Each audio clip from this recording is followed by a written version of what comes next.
Yang pertama, jelaskan isi dilema etipro. Apakah sesuatu dikatakan baik karena Tuhan sendiri yang menghendakinya? Artinya ini bisa acak. Bagaimana kalau Tuhan menghendaki umatnya untuk berbohong? Apakah itu menjadi tindakan yang baik? Atau apakah Tuhan menghendakinya karena hal itu adalah sesuatu yang baik? Artinya Tuhan bukan sebagai sumber moralitas, karena hal yang baik itu tidak ditentukan oleh Tuhan. Tuhan menghendaki sesuatu yang terjadi karena dari memang hal tersebut baik. Lalu kenapa bisa dibilang dilema? Karena Tuhan berkehendak berdasarkan naturnya. Natur yang Tuhan miliki adalah segala sesuatu yang baik, yang paling tinggi dari apapun, sehingga disebut maha. Sehingga natur Tuhan itu baik, jadi apa yang dikehendaki Tuhan merupakan yang hal baik. Tuhan itu akan memerintah umatnya untuk tidak akan memerintah umatnya untuk berbohong, karena Tuhan tidak memiliki natur sebagai maha pembohong. Tuhan menciptakan manusia sebagai rupanya, tetapi Tuhan yang memegang natur tertinggi sebagai maha.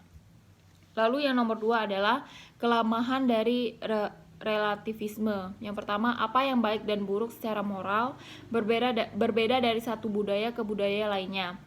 Kelemahannya seperti setiap budaya atau komunitas menyatakan pengkhianatan itu salah.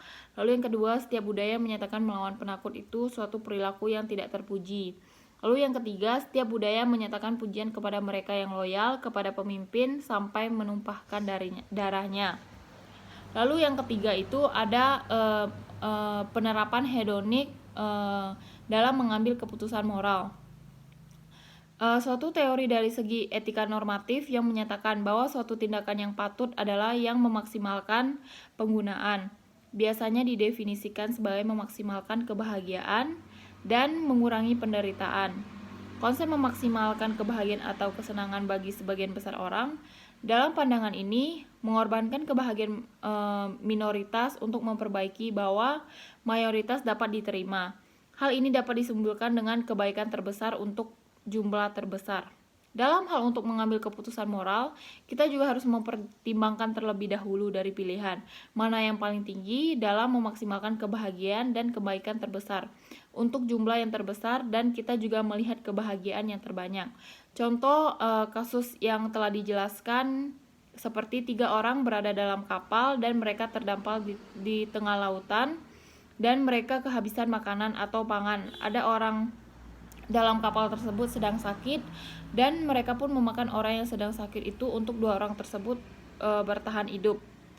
Adalah bahwa apa yang dilakukan oleh 2 pria itu dapat dibenarkan secara moral, karena lebih dari pasti mereka tidak akan bertahan cukup lama untuk diselamatkan jika tidak melakukannya.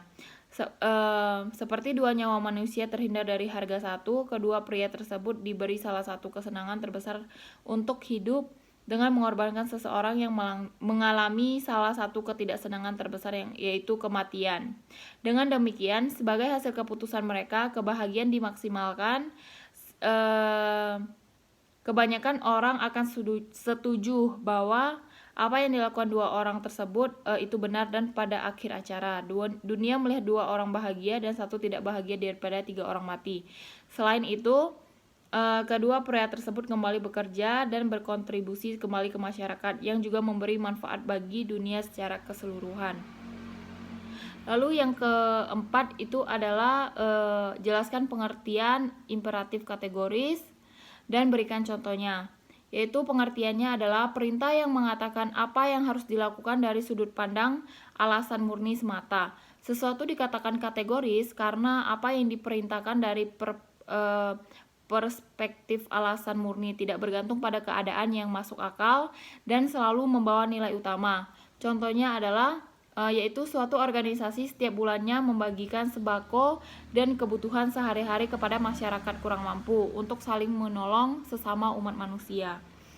Sekian jawaban dari saya. Terima kasih.